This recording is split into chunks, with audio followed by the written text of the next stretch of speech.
Tony Coly. Mamadou Tony Coly maa ngi ko doon wax léegi boobu dégg guma turam ñu cité ko ñooñu ñoo marqué époque Casa Sport équipe bii ñu war a nii moo football ak Jeanne d'Arc suspension bi bokkande bi ci final boobu ak Jeanne d'Arc ñii ñu tudd ñoo ko football ñi ngi nii man dama doon sax gars yi màgget nañu boobu màgget mais vraiment dese nañu kattan vraiment ni ma leen gisee nii te vraiment tey dafa indiwaat beneen époque bi moo tax Papis wax na lu am solo na xale yi seetaan affaire bokkande bi tey am na solo trop lu bari mën nañ ko ci jàng ci affaire bokkande bi tey xale yi war nañ xam ne Demba Diop daana gën a neex nii mu mel tey ñu ko daan neexal ñii seen époque nga xam ne c'était des joueurs yoo xam ne dañ jaan ba pare Casa Sport dañu amoon base fii à Dakar dañu amoon base fii daan nañ ñëw 2 jours 3 jours avant Bassirou Ndiaye fii la takkee jabar Sicap parce que booba rapprochement bi ak bu ñu daan teel a ñëw bon ñoom seen ñëw Dakar ñëpp ko daan parce que derby la woon Casa Sport Jaraaf derby la woon Casa Sport Gorée derby la woon Casa Sport Jeanne d'Arc derby la woon saa ñu fii ci ñetti équipes yi derby lay doon parce que boobu ñu ngi révolutionner seen équipe ba bari bëgg ñëw ci kaw moo tax ñu final Coupe du Sénégal 79 ak Jaraaf Madi Koyaté gis nga ko temps yi mu nekkee équipe nationale moo doon entraîneur police boobu nga xam ne kenn attanu leen woon ñoom Yoro Jong ñoom Seydou Ba ñoom ko li Tassirou Diallo mi Tassirou defe naa histoire Tassirou defe naa ne Papis war ngeen ci dellu siwaat à partir de Bokandé yeesalaat leen vraiment ci sport bi li nga xam ne mooy légende yi nga xam ne Tassirou Diallo légende la moom it légende la ci footballu Sénégal 90 minutes à travers le monde moom rek moo ci daan marqué but te additionnel moom la daan bañ éliminé nañ ci équipe yu bari moom Tassirou Diallo te ba léegi mi ngi ci football bi kon Sénégal war nañu commencer à partir de vraiment ñu intégrer légende yi nekkoon ci football indi leen ci football bi xale yi gën leen gis jox leen ay responsabilités Papis nañ leen jox ay responsabilités jaaw waaw parce que ngañ lu muy wax ni am na solo parce que Bokandé moom mën nañ ko jàppee daanaka dénominateur commun ndaxte ñi fi nekk ni ñëpp am na sax génération yoo xam ne bokkuñ mais ku nekk laaloo nga ceeg Bokandé Tassirou Diallo moom football ak nag Bokandé entraîné na rakkam di Mamadou Diallo am na tamit ñeneen ñoo xam ne ni daal Bokandé daal dafa mel ni moom moo fi nekk laal ci génération yëpp moom mooy kii bi quoi xam nga bu ñuy wax ci wàllu par exemple lecture yi ñaar la boo waxee ci wàllu génération wax ci parce que boo delloo ay 30 ans ci ginnaaw di nga gis xëy na quelqu'un qui te dira que am na ku dàq football Bokandé certainement boo ñëwaatee si même génération Bokandé dafa am lu ñuy wax race de joueur xam nga Bokandé race buteur la ak leader Bokandé leadership am la écrasé quasiment toute sa génération mais boo dellu si waatee sur le plan purement footballistique mais Omar Gueye Sène pour nga dàq football si 100 ans pour da nga koy wër Omar Gueye Sène et pourtant moom ak Bokandé ñoo bokk benn génération footballandoo en club au Paris Saint-Germain footballandoo équipe nationale defandoo la fameuse CAN de 86 et pourtant sur le plan du charisme ak notoriété bi li Bokandé am Omar Gueye Sène amu ko mais pas parce que Bokandé moo dàq football Omar Gueye Sène c'est parce que leadership li am solo mooy li muy harangué c'est un patron bu ñuy aussi bien l'entraîneur l'équipe les supporters c'était une superstar Bokandé loolu la ëppalee li nga xamante ni mooy ñu mu àndal mais boo xoolee de toute l'histoire du football sénégalais Sénégal dafa bëri ñu mu football dafa yàgg Sénégal waaw dafa am dëkku football la c'est malheureux que dans les résultats ça n'a jamais suivi bi ñu si yàlla gëstoo as tuut mooy te ba léegi trophée amu ci mooy finale Coupe d'Afrique bi ñu dem ba léegi moo fi des moom la ñuy woy moom la ñuy fecc ak xëy na prestigieuse place quart de finaliste Coupe du Monde mais Cameroun par exemple bi nga xamante ni jël na ko jëlaat ko am na dëkk yu bëri yu titré amay galon amay grade mais ci wàllu histoire ak tamit ci wàllu potentiel joueur Sénégal daanaka faalewuñu leen parce que dañ naan les artistes de l'Afrique de l'Ouest tur bu nekk am nañ ko fi sénégalais yi donc dañuy waxaat rek ne Bokandé mooy implosion football bi xëy na ak it mu tombé ci contexte boo xamante ne c'est important de le souligner contexte communication la. te Papis soo xoolee fii sax yaa ngi gis ci image yi ñaari génération de football li Papis wax mooy am. moom mooy croisement bi ñii mu entraîné leen. mooy croisement bi moom mooy croisement bi. xam nga image yi Papis. li ngay wax ne Bokandé moo fédéré footballu Sénégal. gis nga génération yii wartuñ bàyyinte ñii dañu war a créer sax am nañu association mais dañ ko war a gën a yaatal pour dimbali génération yi ñëw xale yi tey la ñu mës a am image bii sunu race footballeur yu bees tey la ñu mës a gis image bii génération bi jóge fee beneen génération tey ci benn image Sénégal la nga koy doog a am. ñëpp booloo ñoom Cheikh Seck. ñoom El Hadj Diouf ak génération ba leen jiitu. ak Madi Koyaté mi nga xam ne tey maam la. moo doon entraîneur Bokandé équipe nationale. doon entraîneur police mi ngi nii Madi Koyaté. nga xam ne xale yu bari xamuñu ko. tey am nañu chance toog xool ne ndekete ñii ñëpp ñooy sunu sookalu football. te am na sax ñu jëm kaw ay Baye Moussa Paye ñoo ngi fi ca kaw. ndem si yàlla ñoom Issa Mbaye nga xam ne ñu marqué woon Asmara ay 68 ak yu mel noonu. yooyu yëpp def naa El Hadj Abdoulaye Diaw sax dina ci ñëw. mais li ma gën a jàpp ci lii Laye Diaw wax. mooy dafa ne Bokandé moo génne Sénégal ci 2e division. mooy li nga wax ne. dafa ñëw voilà dugal ñu. ci moom la ñuy waxtaanee ba léegi. bon ak benn aspect bu am solo gis nga traitement footballeur yi. au Sénégal équipe nationale xam nga boo dégloo discours Mamadou Diallo. Mamadou Diallo bi nga xam bàyyi ne Mamadou Diallo mii. Mamadou Diallo boo dégloo discours am yëpp day ñaxtu conditions yi mu méttee woon équipe nationale. ba pare muy wax ne pourtant ñoom ñu ngi ko doon def sans xaalis avec passion di wax ak génération bi di ñëw.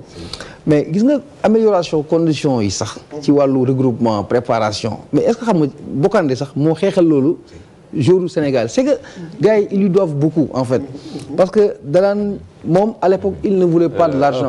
Voilà. bu duma la dagg ñu jël Fadiga Khalilou Fadiga déglu témoignage am. Dire pour trouver les mots, une situation difficile parce que je pense que la plupart des gens qui sont là ont toujours eu beaucoup d'amour et beaucoup d'affection et de respect pour un grand monsieur, pour moi qui était un lion, le seul lion que peut-être le Sénégal ait pu avoir.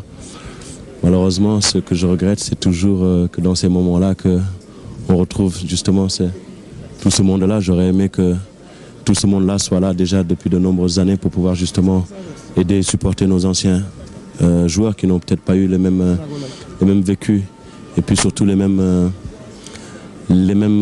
revenus que ceux que nous avons pu avoir. Je pense que ça aurait été bien de pouvoir justement ne pas oublier les faire de manière à ce qu'ils se sentent concernés. Vous savez, quand vous êtes amoureux du football, quand vous êtes amoureux du football, que vous avez du respect pour le football, c'est sûr que vous êtes toujours peiné quand vous ne vous sentez pas concerné par le football. Donc j'aimerais beaucoup dorénavant qu'on fasse attention à nos anciens joueurs, qu'on leur demande aussi de temps en temps leur avis et qu'on les fasse aussi de temps en temps participer à certains matchs de gala de manière à pouvoir justement les faire sentir et surtout les faire concerner par le football sénégalais. Maintenant, c'est vrai que nous sommes regroupés ici pour rendre hommage à un vrai lion qui nous a quittés. Mais bon, je pense qu'il nous a quittés pour aller justement régaler les autres gens qui sont au paradis. Merci à Kali. Je suis avec El Hadj Ousseynou Diouf, pour qui Jules est un frère, un père, un conseiller qu'il a quitté. Mais sous l'émotion, il a pleuré hier, mais aujourd'hui, on va essayer de lui arracher quelques mots. El Hadj, Jules est parti. Que dites-vous sur vos relations, sur l'homme que vous avez connu, le grand sportif que vous avez aimé? Je ne sais pas par où commencer. Probablement que j'ai tellement mal au cœur. Je suis désolé, mais je ne peux pas encore parler. Jules, il représentait quoi pour El Hadj? C'est un père, c'est un frère, c'est un conseiller. Et si je suis là où je suis, je peux dire qu'il est pour beaucoup de choses.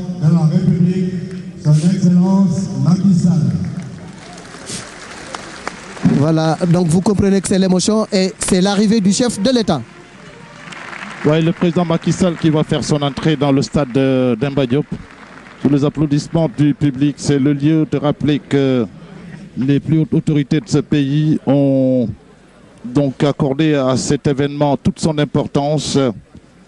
Et c'est la preuve également que le sport a une très haute considération dans les plus hautes sphères de l'État. C'est aussi un phénomène de société avec lequel il faut désormais composer. Le sport, c'est même mieux un facteur de développement finalement, parce qu'il concerne d'une manière générale la jeunesse qui est donc une frange importante de la population. Alors donc la présence de Macky Sall ici au stade Demba Diop est la preuve et l'illustration justement de toute l'importance accordée au sport d'une part, mais il faut donner à cet hommage toute la solennité et toute la considération de l'État sénégalais envers la communauté sportive du Sénégal. Vous découvrez donc le président Macky Sall qui va lui aussi s'incliner devant la dépouille mortelle de Jules François Bocandé. C'est vrai, son aîné de quelques années, mais enfin, voilà l'hymne national du Sénégal.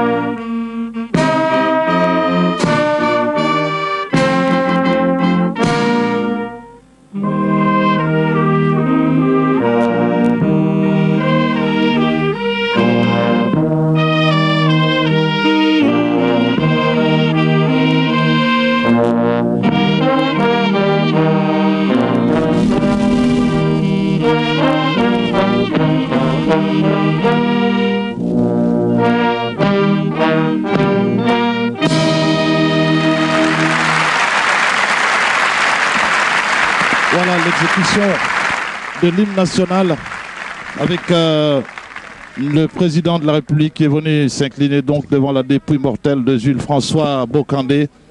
Donc grand moment, l'hommage de la nation à un de ses dignes fils, on ne cessera jamais de le répéter. Jules François Bocandé mérite cet hommage et aujourd'hui il y a eu cette communion entre justement l'État et le public. Il y a eu cette communion entre sportifs et le sport a repris toute son importance dans le cœur des uns et des autres, alors que l'aspect religieux de la fête va commencer maintenant. Voilà, c'est la prière, bénédiction du corps par le prêtre qui va commencer. Et nous allons nous rapprocher du prêtre pour entendre justement ces prières dédiées à Jules François Bocandé.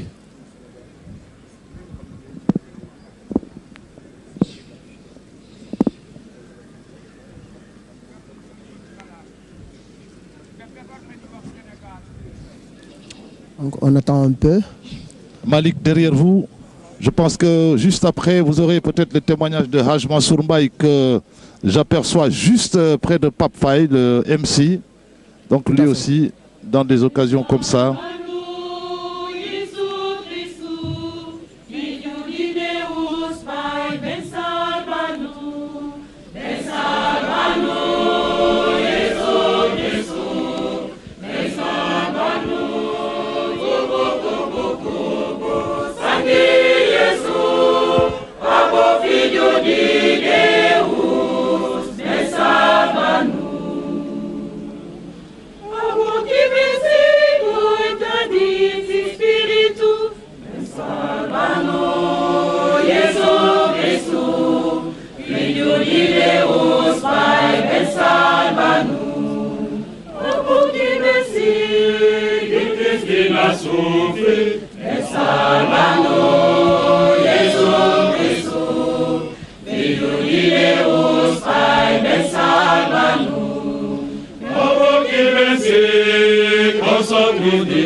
Le temps de la prière et le temps du recueillement.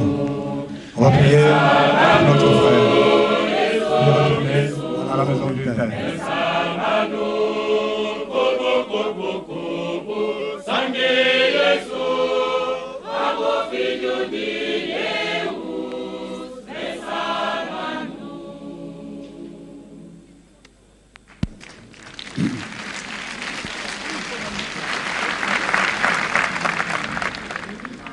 Au nom du Père et du Fils et du Saint-Esprit. Amen. Que le Dieu de l'espérance vous donne en plénitude la paix dans la foi